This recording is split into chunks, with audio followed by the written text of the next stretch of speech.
Hello, everyone, and welcome to English Pod. My name is Marco. My name is Catherine, and today we have part 2 of our series about small talk in English. That's right. So as we mentioned, small talk are very short, quick conversations about everyday things like the weather, and you usually have this with a colleague very quickly or a friend maybe. Yeah, maybe not someone you know very well, too. Exactly. So we're going to take a look at part 2. Why don't we listen to the dialogue and see what's going on?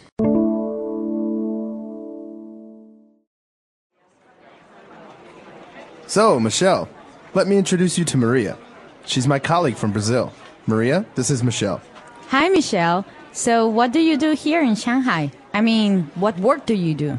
I work in advertising right now. How about you?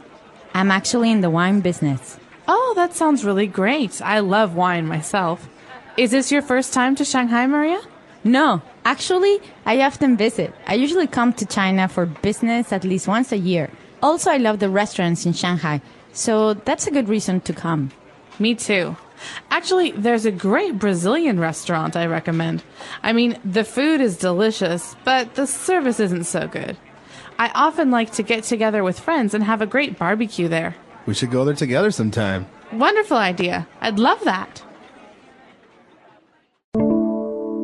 All right, we're back. So now let's take a look at some of these very interesting phrases we find in this dialogue in Language Takeaway. Language takeaway. So the first phrase we have today is from the first sentence of this dialogue. James says, "So Michelle, let me introduce you to Maria." That's right. So we have the phrase introduce someone to or introduce you to. Okay, let me introduce you to this person. So Marco, let me introduce you to my friend. Right. And this is something that you say when you want to tell the person, look, you're going to meet someone new. Let me introduce you to my friend, Sally. And this is very important because it's polite and it's a way for you to say, okay, you two don't know each other. Here, this is, this person's name. This is this person's name. Right. It's very important when you are introducing people or when you're in a situation with two people who don't know each other. That's right. Exactly. So let me introduce you to someone. Now, another key question here, I think probably one of the key questions when you meet someone new, you're talking, small talk, short conversation.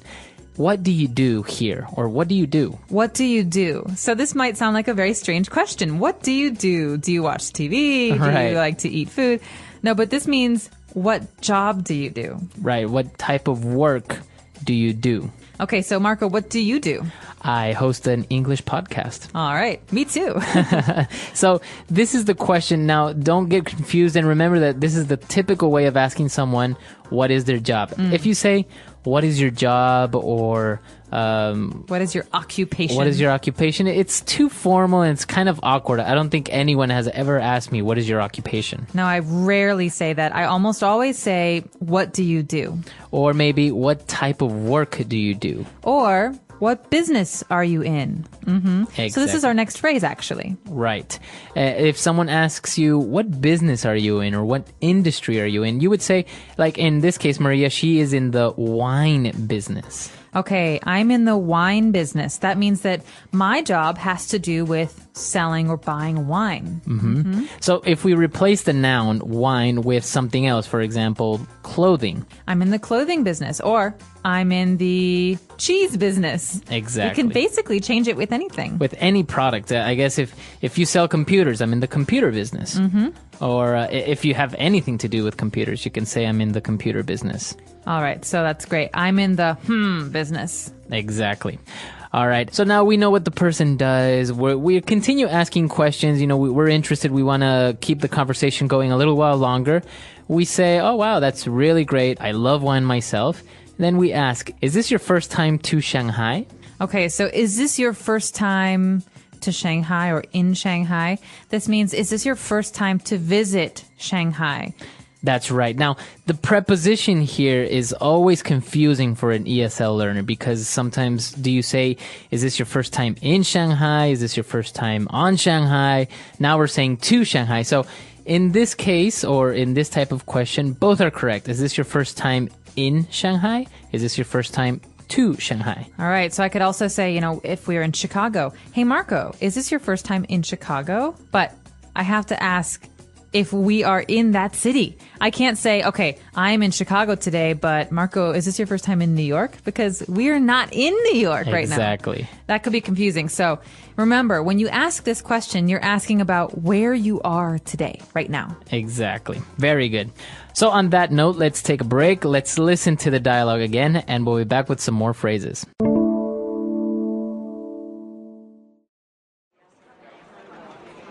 So, Michelle, let me introduce you to Maria. She's my colleague from Brazil. Maria, this is Michelle. Hi, Michelle. So, what do you do here in Shanghai? I mean, what work do you do? I work in advertising right now. How about you? I'm actually in the wine business. Oh, that sounds really great. I love wine myself.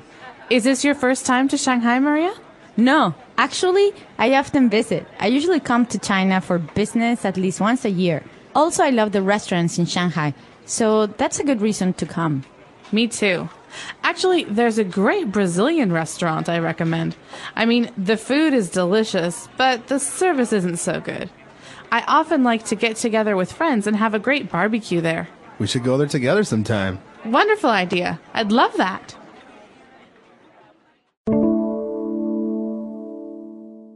All right, let's take a look at 3 more key phrases on Fluency Builder Part 2.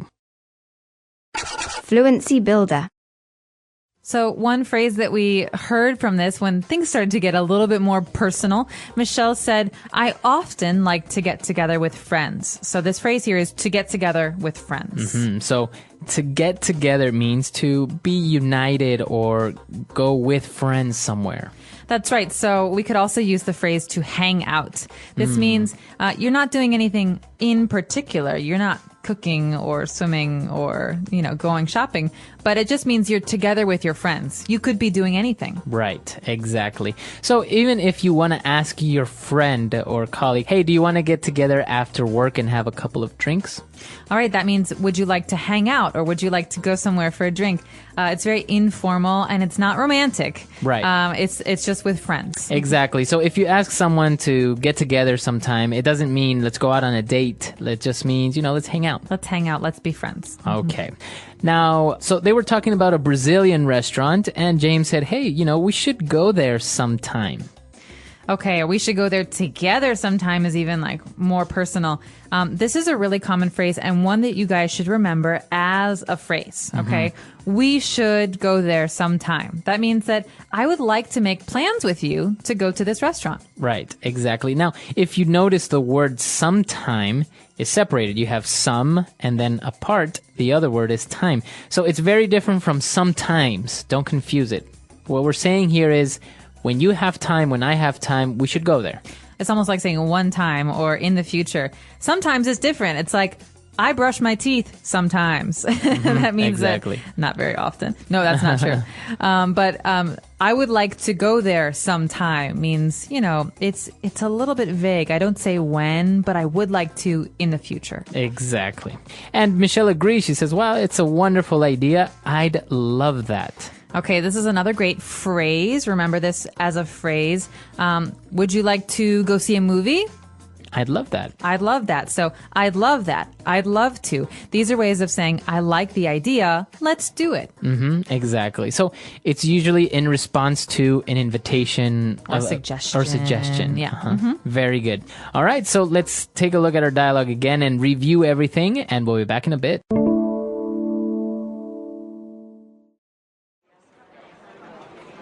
So, Michelle, let me introduce you to Maria. She's my colleague from Brazil. Maria, this is Michelle. Hi, Michelle. So, what do you do here in Shanghai? I mean, what work do you do? I work in advertising right now. How about you? I'm actually in the wine business. Oh, that sounds really great. I love wine myself. Is this your first time to Shanghai, Maria? No, actually, I often visit. I usually come to China for business at least once a year.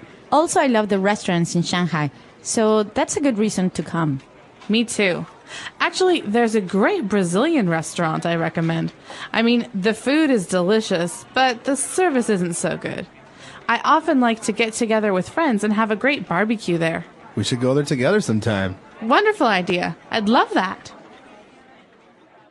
All right. So as we can see, It's very quick, small conversation, but very good phrases to talk to a stranger, to start up a small conversation.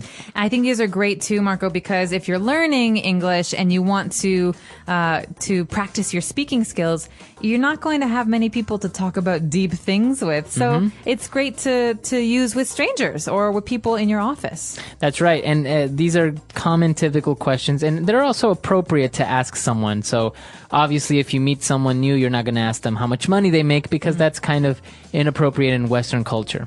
That's right. So what we've taught you here are very polite, very common phrases. We hope that you'll go out and practice these. If you have questions or comments, don't hesitate to leave them for us. Our website is EnglishPod.com. All right. We'll see you guys there. Bye. Bye.